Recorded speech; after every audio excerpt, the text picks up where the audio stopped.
नमस्कार दोस्तों, मैं सुरेंद्र सिंह रावत और मैं अपने YouTube channel target with Surendra पर आपका हार्दिक स्वागत और हार्दिक अभिनंदन करता हूं।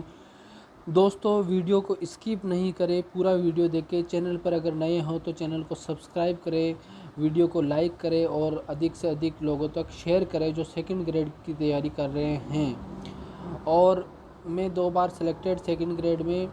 और सेकंड ग्रेड की तैयारी कैसे करें हैं, मैंने ये पूरा विश्लेषण इससे पहले वाले वीडियो में बताया है। अगर वो नहीं देखा तो वो वीडियो देखें। आज की वीडियो में भी हम सेकंड ग्रेड की तैयारी कैसे करें उस पर ही चर्चा करने वाले हैं। तो आज मैं आपके सामने सेकंड ग्रेड की तैयारी कैसे करनी है। सेकंड ग्रेड का सिलेबस तो आपको सबको पता ही है। तो कुल मिला के अपन सेकंड ग्रेड का एक टॉपिक उदाहरण के लिए ले रहे हैं कि सेकंड ग्रेड की तैयारी को जब आप करो तो आप जैसे आपके सिलेबस में भारत का अपवाह तंत्र है, यानी भारत की जो नदियां हैं वो पढ़ना है आपको। तो अपवाह तंत्र को किस तरह अगर आप पढ़ना है तो आप किस तरह पढ़ सकते हो, वो इस वीडियो में आपको बताने वाला हूँ। तो देखिए, सबसे पहले यहाँ पर देखिए भारत का अपवाह, भारत की अपवाह प्रणाली। भारत की नदियों को हम मुख्य रूप से 2 भागों में बांट सकते हैं। देखो, ये पढ़ने का तरीका है, स्मार्ट तरीके से पढ़ना। दो दो मुख्य भागों में बांट सकते हैं। यहाँ पर एक तो हिमालय से निकलने वाली नदियाँ और दूसरी प्रायद्वीपीय भारत से निकलने वाली नदियाँ। यानी प्रायद्वीपीय भारत का मतलब दक्षिणी भारत से निकलने वाली नदियाँ। और एक हिमालय पर्वतमाला है जो अपने उत्तर भारत में, उत्तर पूर्व भारत में जो फैली हुई है, वो हिमालय पर्वतमाला है, वहाँ से निकलने वाली नदियाँ। अब वहाँ से हिमालय पर्वत से निकलने वाली नदियों में मुख्य रूप से कौन कौन सी है? सिंधु नदी तंत्र, ब्रह्मपुत्र नदी तंत्र और गंगा नदी तंत्र। तो इसको इस तरह से डिवाइड करें। और प्रायद्वीपीय भारत से निकलने वाली नदियों में कौन कौन सी है? तो प्रायद्वीपीय भारत से निकलने वाली नदियों में बंगाल की खाड़ी में गिरने वाली नदियाँ और अरब सागर में गिरने वाली, यानी प्रायद्वीपीय भारत की जो नदियाँ हैं, दक्षिण भारत की नदियाँ, उसको पुनः 2 भागों में बांटा है। एक तो बंगाल की खाड़ी में, यानी अगर ये भारत का नक्शा है तो एक तो बंगाल की खाड़ी में जो नदियाँ गिरती है और एक आपके अरब सागर में जो नदियाँ गिरती है यहाँ से निकल कर। ये जो मैंने नक्शा बनाया है ये लगभग प्रायद्वीपीय भारत का ही है। तो इस तरह आप नदियों को बांट के पढ़े। अब एक उदाहरण के लिए सिंधु नदी तंत्र ले लेते हैं कि सिंधु नदी तंत्र अगर आपको पढ़ना है तो किस तरह पढ़ना है।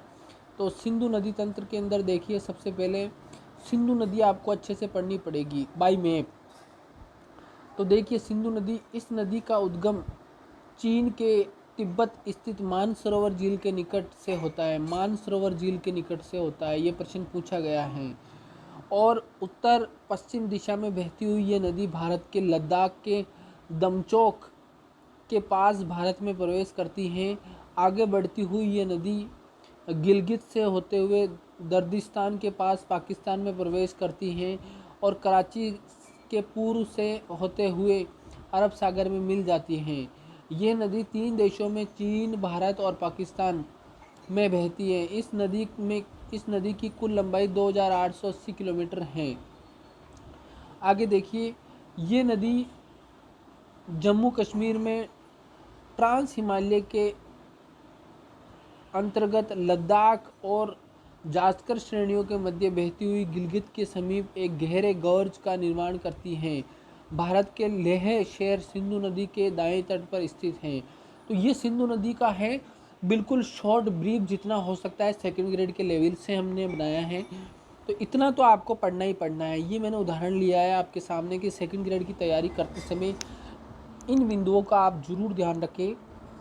तो इस तरीके से अगर आप डायग्राम बना के और फिर सिंधु नदी का देख लो, मैंने इतना सा मीटर लिया है। अगर आप इतना सा मीटर लेते हो और उसके बाद में उसकी सहायक नदियाँ रह जाती है, झेलम, चिनाब, ब्यास, रावी और सतलज, ये इसकी सहायक नदियाँ रह जाती हैं। तो वो सहायक नदियाँ पढ़नी हैं और उसके बाद में ये आपके सिंधु नदी तंत्र कंप्लीट होता है। अब आपको मैं बता देना चाहता हूँ कि अगर आप सेकंड ग्रेड की तैयारी कर रहे हैं तो सेकंड ग्रेड की तैयारी कर रहे हैं तो बहुत अच्छी पोस्ट है सेकंड ग्रेड की। वीडियो को स्किप नहीं करें, आप पूरा वीडियो देखें। सेकंड ग्रेड की जो पोस्ट है वो बहुत अच्छी पोस्ट है। इसमें सैलरी भी आपको पता होना चाहिए। 37,800, 2 साल का प्रोबेशन पूरा होने पर 37,800 आपका बेसिक होता है। और उसके बाद में डीए और एचआरए अलग से मिलता है आपको। ऐसे करके लगभग 45-50 हज़ार के लमसम आपकी तनख्वाह, अगर आप ग्रोस की बात करते हो तो 50 हज़ार आपकी सैलरी बनती है। तो बहुत अच्छी सैलरी है, बहुत अच्छी पोस्ट है और शांति प्रिय नौकरी है। तो ये हमने चर्चा की कि आज सेकंड ग्रेड की सैलरी क्या है, ये भी मैंने बताया आपको।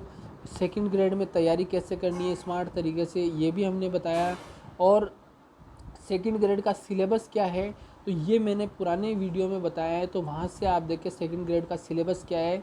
सेकंड ग्रेड का सिलेबस बहुत शॉर्ट है, बहुत अच्छा है, तो उसको भी आप देखें। और सबसे बड़ी समस्या आ रही है कि मैं सेकंड ग्रेड के जीके पे वीडियोस बनाऊं, लेकिन वीडियोस को लोग कम पसंद करते हैं, ज़्यादा पसंद करते हैं तैयारी कैसे करें, कौन सी ट्रिक अपनाएं।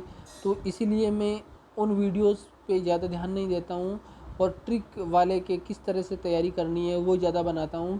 अगर आप वीडियो की डिमांड करते हो तो मैं क्लास भी शुरू कर सकता हूं कि इसमें ये टॉपिक आपको पढ़ने हैं तो ये पढ़ा सकते हैं। और इसी के साथ धन्यवाद। और कमेंट में बताइए वीडियो कैसा लगा आपको, इसका कौन सा पार्ट आपको अच्छा लगा। और इसी के साथ में धन्यवाद, वीडियो को समाप्त करते हैं।